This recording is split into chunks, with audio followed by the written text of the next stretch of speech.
Ulama sufi ini tidak memperoleh kenikmatan dalam beribadah karena sang ibu pernah mengkonsumsi makanan yang haram. Teman-teman semua, pernahkah kalian mendengar cerita tentang seorang ulama sufi yang tidak memperoleh kenikmatan dalam beribadah karena sang ibu pernah mengkonsumsi makanan yang haram?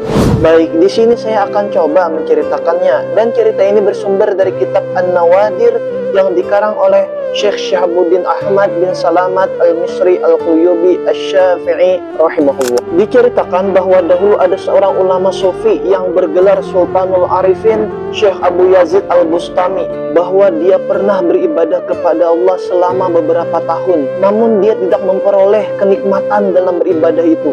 Maka dia pun mendatangi ibunya dan bertanya, "Wahai ibuku, sesungguhnya aku tidak memperdapati dalam ibadahku dan ketaatanku ini akan sebuah kelezatan. Maka coba ingatilah, apakah engkau pernah mengkonsumsi sesuatu dari makanan yang haram ketika aku masih berada di dalam perutmu, atau ketika engkau masih menyusuiku?" Sang ibu pun berpikir dengan cukup lama. Kemudian dia berkata, "Wahai anakku, sesungguhnya ketika aku mengandungmu, aku naik ke atas sutuh atau loteng.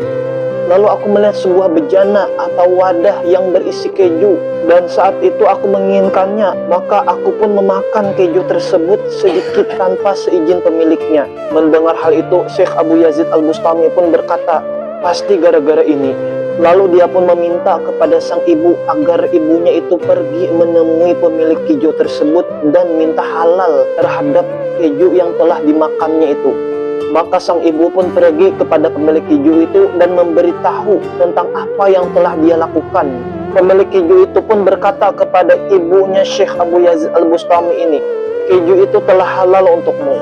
Maka ibunya pun memberitahu hal itu kepada anaknya, yakni Syekh Abu Yazid Al-Bustami. Maka setelah kejadian itu, Syekh Abu Yazid Al-Bustami pun akhirnya memperoleh kenikmatan dalam berbuat taat. Dari kisah ini kita bisa mengambil pelajaran, teman-teman, bahwa makanan haram ini sangat besar pengaruhnya dalam kita ingin mendapatkan yang namanya halawatul ibadah, halawatul ta'at, atau kenikmatan, kelezatan dalam berbuat taat. Jika di dalam perut kita ada makanan yang syubhat, apalagi haram, maka kita tidak akan bisa memperoleh kenikmatan itu. Pun juga doa-doa kita tidak akan dikabulkan oleh Allah Subhanahu wa Ta'ala jika kita mengkonsumsi makanan yang haram atau memakai pakaian yang haram. Semoga kita bisa mengambil pelajaran dan hikmah dari kisah ini. Amin amin ya rabbal alamin.